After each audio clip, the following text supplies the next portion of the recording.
Assalamualaikum warahmatullahi wabarakatuh.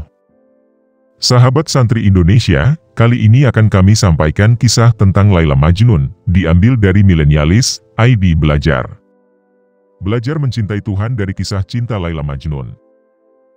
Siapa yang tidak tahu kisah cinta Laila dan Majnun?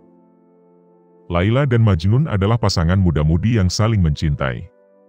Namun, cinta mereka terhalang oleh restu ayah Laila.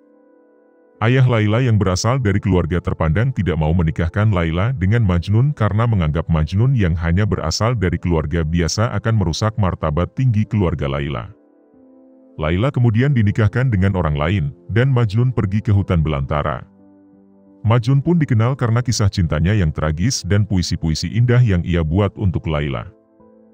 Dalam dunia sufi, kisah Laila dan Majnun seringkali dijadikan metafora seorang hamba yang mencintai Tuhan.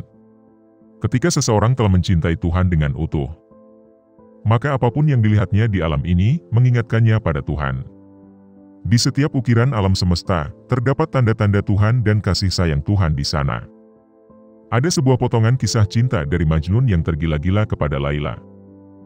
Suatu ketika, ada anjing dari kampung Laila yang lewat di depan Kais, nama asli Majnun. Kais kemudian mengikuti anjing tersebut karena berharap dengan mengikuti anjing itu, ia akan bertemu Laila. Di tengah perjalanan, Kais melewati sekelompok orang kampung yang sedang melaksanakan sholat. Anjing tersebut melewati masjid. Tetapi, Kais tidak melihat orang-orang yang sedang sholat tersebut karena fokus mengejar anjing. Setelah Kais pulang, orang-orang yang tadi sholat marah-marah kepada Kais. "Wahai Kais, tadi engkau melewati kami yang sedang sholat. Kenapa engkau tidak ikut sholat dengan kami? Kok kamu tidak melihat kita sedang sholat, kamu lewati saja? Demi Allah, saat kalian sedang sholat berjamaah, aku tidak melihat kalian." Hal demikian disebabkan hati Kais, Majnun, hanya fokus pada anjing dan yang dia cintai Laila. Ia berharap anjing tersebut bisa mempertemukannya dengan Laila. Kemudian Kais berkata, "Bila kalian benar-benar cinta pada Allah, sebagaimana diriku cinta pada Laila, pasti kalian tidak melihat aku. Padahal kalian sedang berbicara dengan Allah, tetapi mengapa kalian masih bisa memperhatikan diriku? Aku saja yang mengejar anjing kepunyaan Laila pujaan hatiku, sama sekali tidak melihat kalian." Begitu dalam sindiran Majnun terhadap orang-orang tersebut.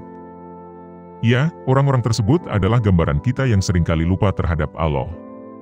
Bahkan, ketika kita menghadap Allah langsung dalam sholat, hati kita tidak berada di sana. Hanya raga yang menghadap, jiwa kita terbang memikirkan dunia. Cinta adalah relasi paling agung yang pernah dikenal dalam sejarah peradaban manusia. Pepatah mengatakan, tak kenal maka tak sayang.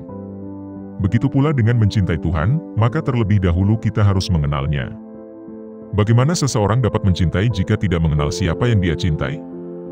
Jika kita mencintai seseorang karena kebaikannya, bagaimana kita tidak mencintai Tuhan yang Maha Baik? Jika kita mencintai seseorang karena kecantikannya, bagaimana kita tidak mencintai Tuhan yang Maha Indah dan pemilik segala keindahan? Maka, tidak ada alasan lagi untuk tidak mulai belajar mengenal dan mencintai Tuhan. Terima kasih sahabat santri sudah menonton video ini. Mohon maaf atas kesalahan, kebenaran hanya milik Allah semata. Wassalamualaikum warahmatullahi wabarakatuh.